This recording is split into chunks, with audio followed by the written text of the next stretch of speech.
आज दिनांक 29 एप्रिल 2025। ठिकाण आहे वलपराई, तामिळनाडू। चहाचे सुंदर मळे आणि पूर्ण डोंगराळ भाग आहे। वलपराई, तामिळनाडू।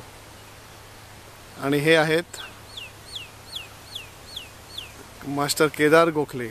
नमस्कार। इथे बघा, कसं वाटलं तुम्हाला वलपराई? मस्त। हा, छान वाटलं। खूप छान। आता उद्या आपण इथून कुठे जाणार आहोत? Valparai to Munnar, Kerala. Long travel. परत केरळ। आम्ही आलो कोचीवरून, केरळवरून। आता इथे वलपराईमध्ये आहोत, तामिळनाडू। आता परत उद्या जाऊ मुन्नारला। तिथेही चहाचे भरपूर मळे आहेत।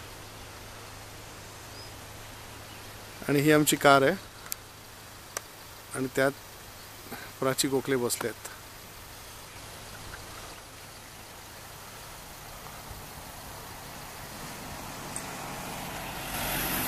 हे आहे वलपराई, तामिळनाडू।